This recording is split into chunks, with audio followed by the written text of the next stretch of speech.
Welcome. Today, we're diving deep into a source that makes a really provocative claim. It argues that the version of American history we all learned in school, well, it might just be a cover story for an agenda that's much, much older and hidden from public view. All right, so let's get right into it. The source we're looking at today starts with this massive, mind-bending question. What if America's founding wasn't really about freedom and liberty? What if it was actually just one piece of a giant, centuries-old puzzle? A plan to bring back an ancient pagan god and set up a whole new world order. So, to really get our heads around this, we're going to break down the source's argument into 6 main areas. We'll look at the secret destiny they claim for America, the ancient doctrine behind it, the Founding Fathers' supposed role, the symbols they hid in plain sight, the prophecy of a pagan messiah, and finally, the full blueprint for deception. So where does this theory even start? Well, according to the source, the evidence is right in your wallet. We're talking about the $1 bill. It argues that those symbols on the Great Seal, the pyramid with the eye floating over it, aren't just some cool designs. They're supposedly proof of an ancient agenda that's been hiding in plain sight this whole time. And we're not talking about something that started in 1776. No, the claim here is that this is an ancient plan, what the source literally calls a satanic agenda that's been passed down through secret societies for generations. The idea is that this hidden group has been pulling the strings of history for thousands of years, all leading up to the moment they can finally install their king. So, what's the belief system that could drive a plan like that? All right, Section 2, the ancient Luciferian doctrine. So what is the ideology that supposedly fuels this whole secret plan? The source points to something it calls the Luciferian doctrine. It claims this is the bedrock for all these secret societies, for a lot of New Age beliefs, and really for the entire hidden agenda we're talking about.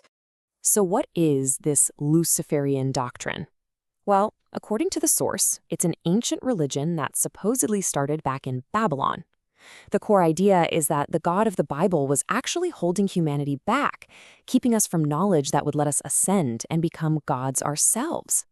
And in this story, Lucifer isn't the bad guy. He's the light bearer, the one who brought that forbidden knowledge to mankind. The source then lays out this timeline, trying to show how this belief system supposedly survived through the centuries. The claim is that it started in Babylon. Then, during the Crusades, knights traveling to the east were exposed to it. To protect these forbidden beliefs from the church, they formed secret groups, like the famous Knights Templar. And over time, this evolved into the secret societies we have today, with the Freemasons allegedly being the main guardians of this ancient doctrine.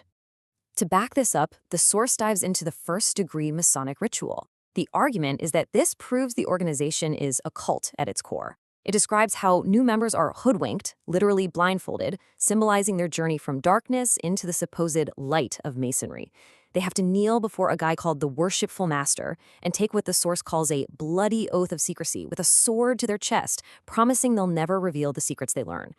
Okay, so if there's a secret doctrine and a secret society, who were the agents on the ground? Who actually put this plan into motion? Well, this is where it gets really controversial. The source points the finger directly at America's founding fathers. The claim is that they weren't the Christian patriots we think they were, but were instead high-level Freemasons executing this very old plan. And the source names names. It claims a huge number of the founders were Freemasons, linking them right back to that Luciferian doctrine we just talked about. We're talking George Washington, Benjamin Franklin, John Hancock, Paul Revere. The list goes on. The source even says that at least 13 of the men who signed the Constitution were part of this. Then the explainer really zooms in on some of these key figures, presenting a very different picture of them. Take Thomas Jefferson. The source points out he created his own version of the Bible by literally cutting out all the miracles and Jesus' divinity. Then there's Benjamin Franklin. He was allegedly a member of an occult group called the Hellfire Club. And get this, the source highlights the discovery of bones from more than 10 bodies in the basement of his London home.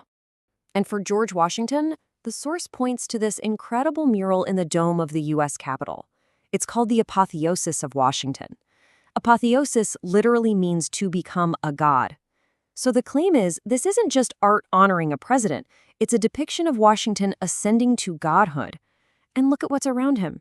Pagan gods, and, according to the source, 72 pentagrams, a number supposedly very significant in the occult. Okay, so from the people behind the plan, the argument shifts to the place where it all comes together, Washington, D.C. The claim here is that the blueprint is literally built into the city's architecture and street layout, that the whole design is a tribute to ancient pagan gods. And to understand this, you have to understand symbolism. The source quotes a famous 33rd degree Freemason, Manly P. Hall, who said, "When the human race learns to read the language of symbolism, a great veil will fall from the eyes of man." The idea is that these symbols were put there on purpose, like a code, just waiting for people to figure out their true hidden meaning. Let's take the Washington Monument as a perfect example. We're all taught it's a memorial to George Washington, right? But the source claims it's actually an ancient Egyptian obelisk. And in occult beliefs, that specific shape is a symbol of the phallus of the pagan sun god Osiris, the resurrected god. And here's a detail the source really hammers home: the monument's height.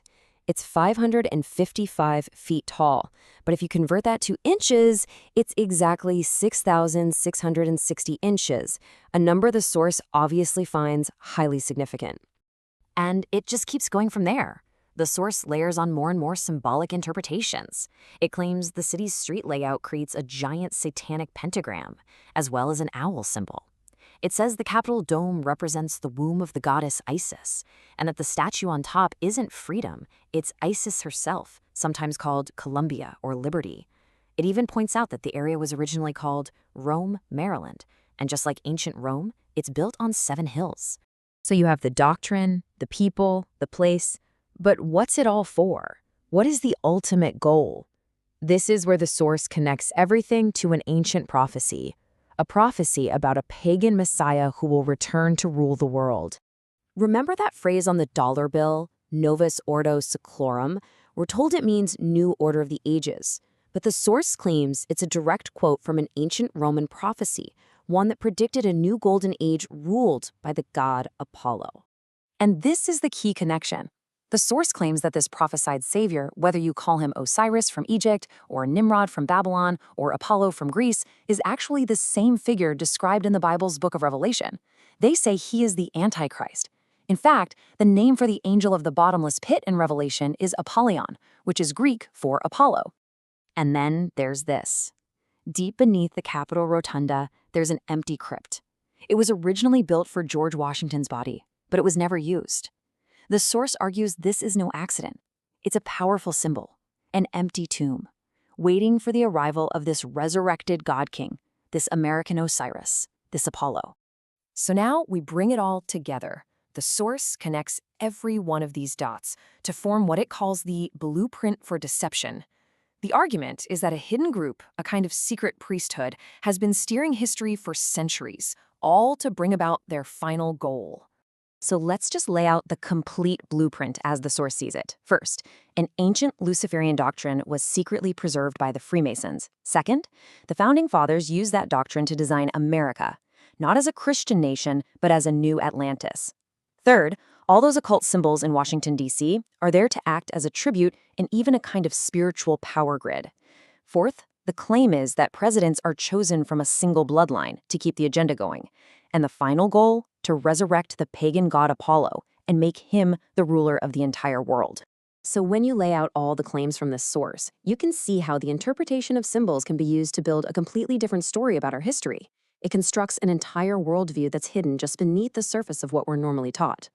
And that really leaves us with the core question the source wants us to ask.